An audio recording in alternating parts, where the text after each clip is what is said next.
Hi, my name is Stephen Rafferty, and you're watching These Are Questions. This is the interview show where I ask people questions about things, life, and such not.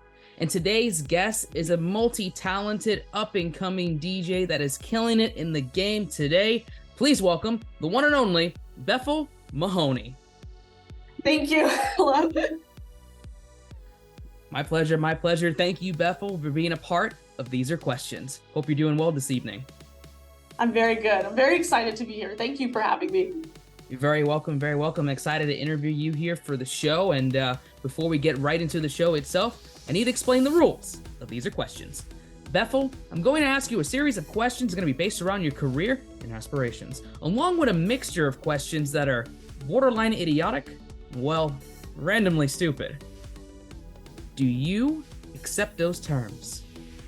I do accept those terms. Okay, great, great. So, Bethel, are you ready? Yes. Okay. Internet, are you ready? I can hear the bass bumping.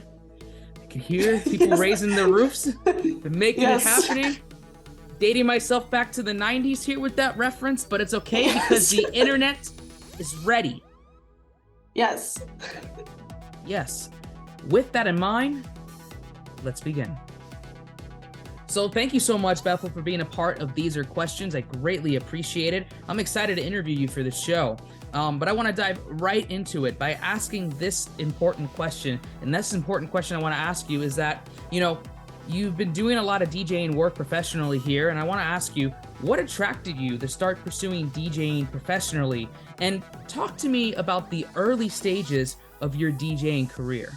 Yes. So I've had a music background. I actually have my bachelor's of arts in music.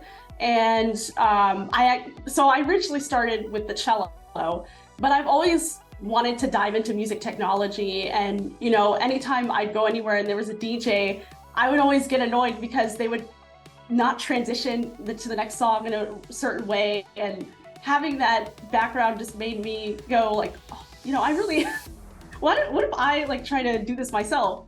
But I didn't really go full throttle until July of last year. But prior to that, I've been making mashups. And so through TikTok and stuff that was rising through there, I got the confidence to kind of say, why don't I go for this? Why don't I try to take this to the next step? So I'm still in the early stages, but I've had a few gigs so far, and I've seen a lot of progress, and hopefully, things just keep going the way they are.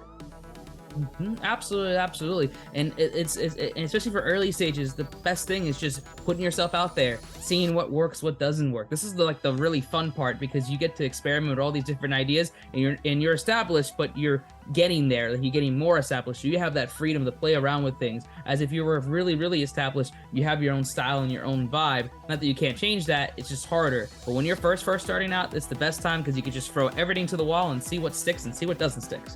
Yes, so that has been fun messing around with that. Mm-hmm. And especially with music too, you have so many ways to play around with different beats, different tracks, different songs, different instruments, and just kind of mixing and matching up and seeing what works and seeing what doesn't work and seeing what makes amazing things and what doesn't. You know what I mean? So that's the fun part in that sense. Yes. Mm-hmm. And we're talking about mashups and all these different mashup tracks that I've had a chance to see you on Instagram and TikTok and some of your various platforms. Can you break down for me the steps of making a mashup track? Yes, so I have two ways of going about it. It's either trial and error, where I will kind of just sit there, and if there's a particular song I really want to hear, I normally do BTS members, K-pop, but I'll kind of sit there and go like, oh, I really want to make this work, having them on this track. So I go into the BPM of whatever song it is that is like the bass song, and we'll go into the other song and see if it's close. So that's kind of my first step is, are the BPMs close enough, or that I can, mess with it so the tempo can be right. And then also the key of the songs. Are they relatively close enough where I can not make them sound, demonic or like a nightcore version. So usually, so that's when it goes for trial and error. Or on the other hand, if I'm hearing something, it'll just come to mind. Like I just posted one today where I did Akon, I Want to Love You with Vibe by Taeyong featuring Jimin.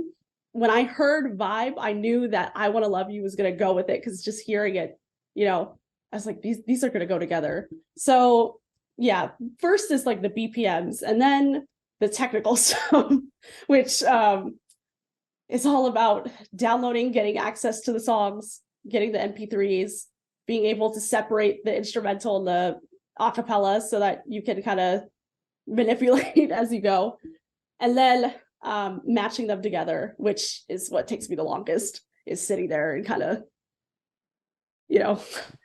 matching it up as well as I can.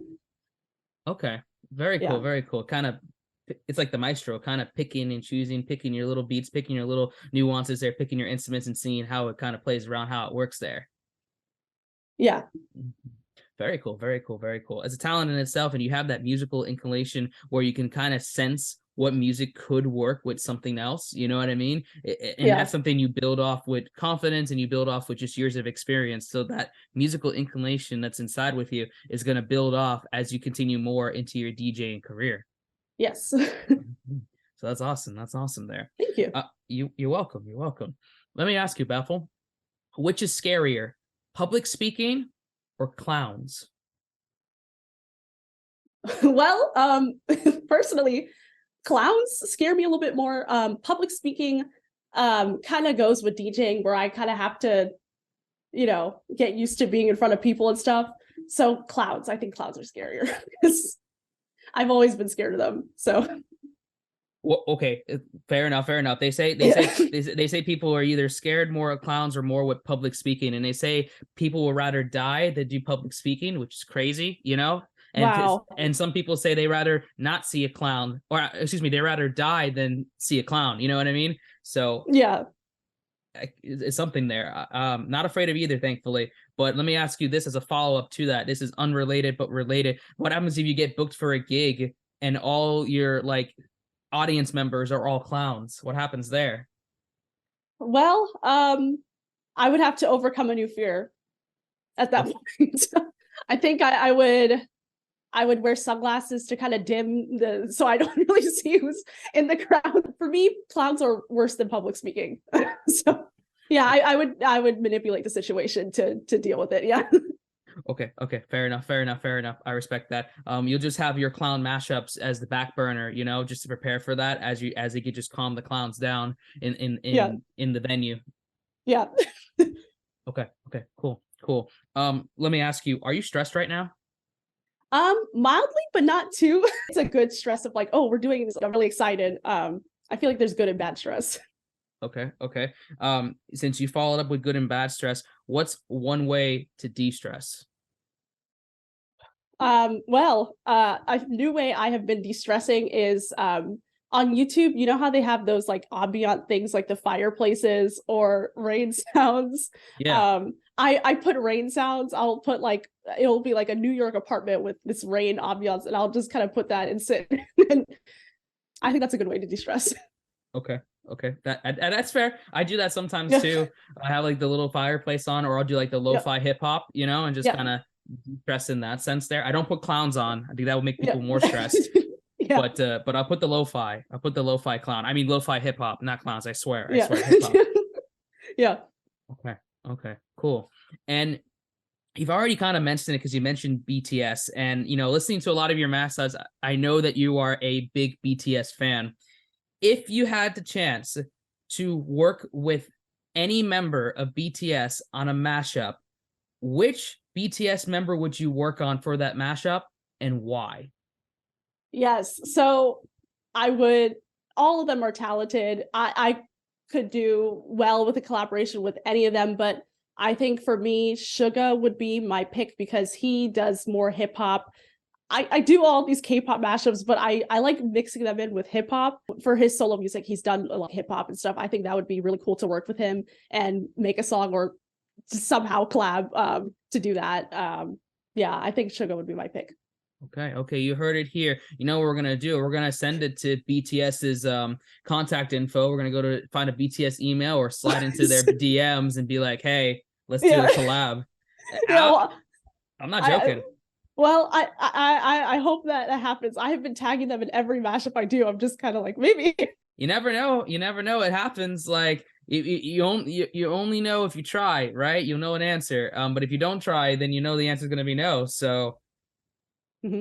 You know, you just gotta keep finding a way, finding a contact, official website, boom, boom, boom. Here you go. DJ setting up. Let's do a collab. Let's do a brief cameo. You never know. Just saying. Yeah. Absolutely. My next question is something I want to show you. I have a dice cube. Okay. And this is from points 1 to 6. I would like you to pick a number from 1 to 6 of the number you think this dice cube will land on. Oh, okay. I'll say 4. 4, okay. I'm going to write it down. The reason I write this down, and I want you to remember that number because this will play a bigger role at the end of These Are Questions Season 5. Okay? You might have picked the right number. You might have picked the wrong number. But all I can tell you is that you picked a number. Very cool. Okay? So remember that for later. And for those that are watching and listening to our episode, remember that for the end of our season, because this dice cube, this little buddy here, will play a bigger role into the future. All right. Cool. And speaking of the future, as an indirect / non-direct question, because this next question does not transition into anything, Bethel, what's in the bottom of the ocean? Wow. I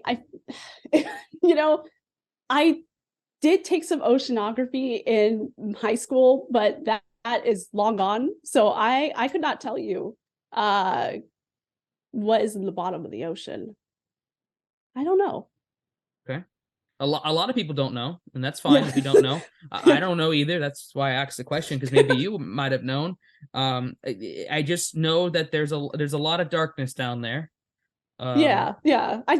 That's what kind of visually came to mind, but I didn't know how to express, It's hard for expressing it into the ocean because the ocean is really dark in the bottom of it, to my knowledge. And who knows what's under there? There could be anything. There could be animals. There could be sea creatures. There could be clowns. Yeah. Maybe there's a DJ in the bottom of it. It's possible. Yeah. Maybe that's where this dice cube's gonna go land in the ocean. I don't know. Yeah. Maybe that's where you need to contact BTS. Maybe that's where their contact info is. It's in the bottom of the ocean. Yeah, that's probably why I haven't had luck, because I haven't gone deep enough for them. You got to go into a deep dive. Yes. Deep dive into BTS. Yeah. Those are going to be in the list of memorable quotes that this was said on this wacky internet show, and that's going to be one of them right there. Yes. Deep dive into BTS. Yes. So, speaking of places here, as you're developing your skills in music and developing your skills in DJing, for you, what is the dream venue or club you want to perform in the future? So, I am someone who thinks big, and I would love to get to the point where I could do festivals. Okay. Lollapalooza, Coachella, which I want to get to the point where I can DJ a crowd that big. So far, starting small, and we'll see how we can get there. But that's my dream venue. I actually put on my vision board for 2023. I just put obscure pictures of festivals just to, yeah. Okay. Hey, that's awesome. That works, man. We did that with season 2, episode 3 guest Gabby Naylor. She did a vision board, and on her vision board she said to me, I needed to get into a interview. And then she mentioned it on her episode, oh, you're the guy, this is the interview I was looking for. And I was like, oh my goodness, look at that. So on your vision board right now, many festivals, all the festivals, that's what we're manifesting right now. Yes. Lala Ultra Palooza Clown Edition, that's going to be all the festivals. I'll overcome my fear of clowns for that one. You're gonna have to if you want to do Lollapalooza or Ultra. You're gonna have to get fear, because there's a few clowns in those festivals. Yeah. But that's awesome, and I wish you many successes there, and you'll find the path that works Thank best you. for you. You're welcome as you continue on your DJing career. And since you're just starting on, you're early on, and you're very talented in your skill set right now, from what I've able to had a chance to listen to, I want to ask you, what is a key piece of advice you fully truly resonate with your personality?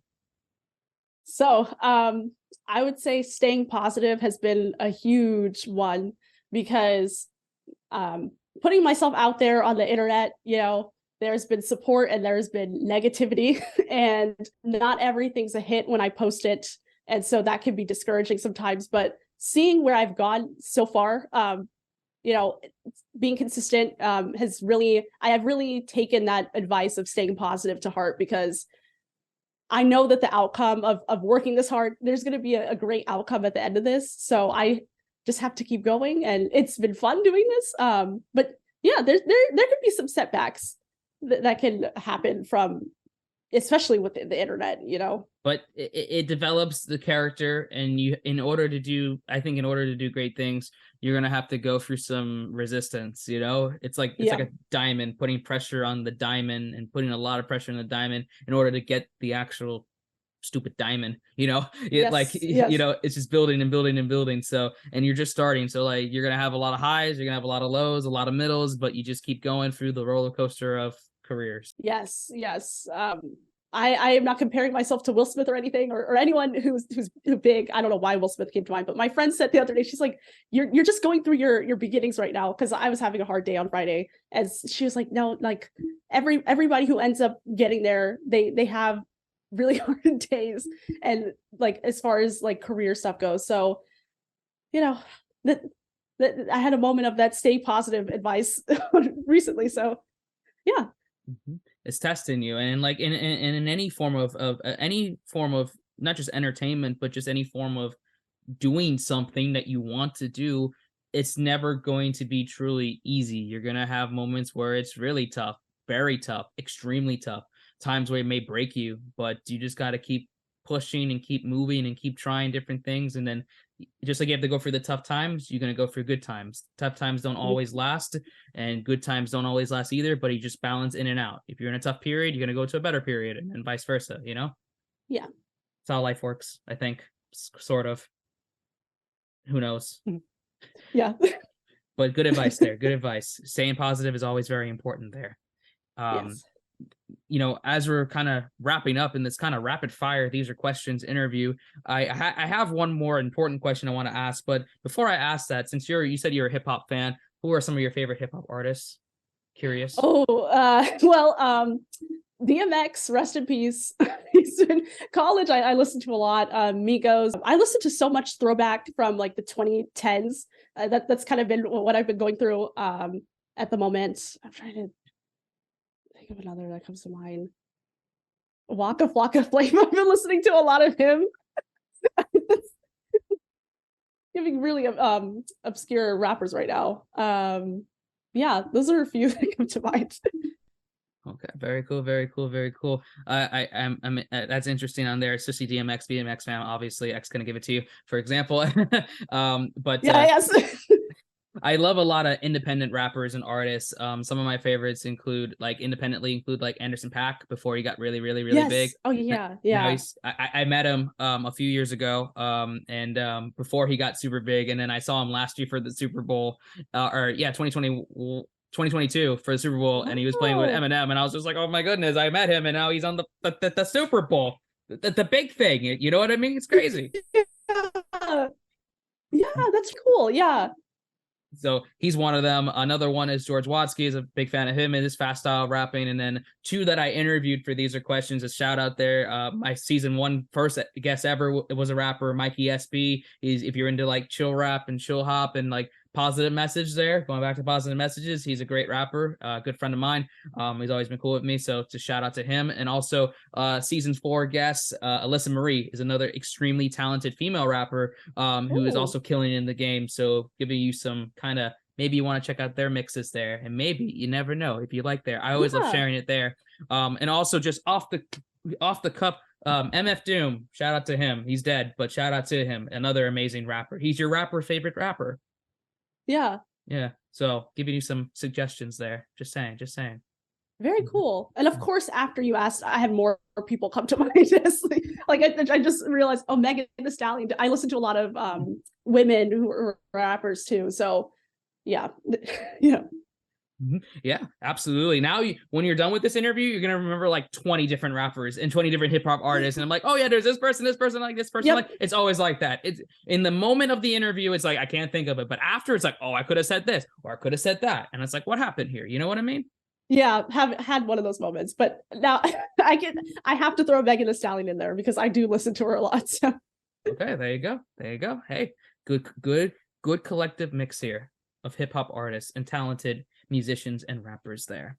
Um, But we are wrapping up here on These Are Questions Season 5, and this has been a very fun rapid fire These Are Questions interview. But I have one more question to ask you, Bethel. And the question I want to ask you is, if you had the chance to write a novel, what would be the main theme of your story? And can you name me your main character? ooh, if I had to write a story, Mm-hmm.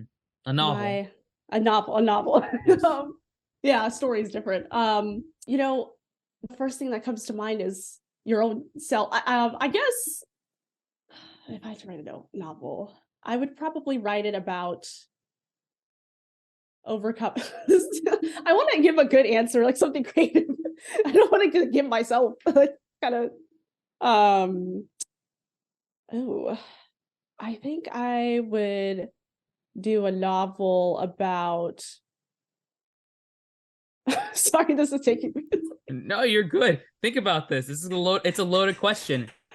Um, right, because I want it to be a good novel. I have to write a novel. It could be about anything. It doesn't have to be a person. It could be about an animal. It could be about an item. It could be about, I don't know, a DJ. It could be about some anything really. Okay. Along with clowns, I have a big fear of raccoons. So when you said animal, I just thought of a raccoon. I'll do a story about a raccoon becoming a clown. And this clown raccoon, what is the what the purpose of the story is? This clown raccoon wants to be a DJ, but isn't good at it. Gets tomatoes thrown, but eats the tomatoes Okay. because they're a raccoon. They eat trash. But they meet a head fox who's like a big producer or something, and trains them to have the skills needed so that they no longer have to be a clown. That's your novel. And Yes. what is your clown raccoon's name? Oh, DJ Trash. EJ Trash. Yes. But then they evolve out of, I don't even know what like the opposite of a trash is. I guess they changed their name after they I don't know. evolved. Well, Yeah. there's the famous quote: "One man's trash is another person's treasure." So maybe it goes from DJ Trash to DJ Treasure. There we go. DJ Trash to DJ Treasure. From Trash to Treasures. That's the name of the novel. From trash to treasures. Oh, Yes. listen, I'm telling you right now, as someone who's written not novels but has written stories, has published 3 books, this could be an idea. You never know. Another avenue. I'll add another part of my career. There you go. Novelist right there. DJ by day, novelist. Well, novelist by day, DJ by night. There we go. There we go. Trust me, remember that for later, because I say things on this show and sometimes things come to true. And you may be thinking like 10 years down the line, you'd be like, oh my God, Steven, I actually wrote the stupid book about raccoons and clowns and DJing, and now it's a best-selling novel or something. You never know. Yeah. We are wrapping up and we are at the end of our These Are Questions Season 5 interview. Bethel, it's been a great pleasure interviewing you on this season for These Are Questions, but now the internet floor is yours. Anything you want to talk about, anything you want to say, anything you want to plug in or promote, this is your time to shine, so take it away. First, thank you so much for having me. This has been so much fun. I'm going to quickly plug my social media. If you want to hear my mashups and DJing on Instagram, I'm Bethel Mahoney, and on TikTok, I'm Bethel Mahoney Music. You know, I'm the only Bethel Mahoney that I know of, so I should just pop up if you look that up. But yeah, thank you so much for having me. Very welcome, very welcome. And I will plug in all of Bethel's information along with my information in the descriptions down below, whether you're watching this on YouTube, on my YouTube channel at Stephen Rafferty, or if you're watching, or you listening on our podcast feeds on Spotify, Apple Podcasts, or wherever you get your podcasts. Just search up These Are Questions, my name, and it will be on there. But you already know because you're already watching or listening to These Are Questions. And for that, we thank you. And with that, all I have to say now is just you have been watching / listening to These Are Questions. Good night, everyone. Or good morning. Or good afternoon.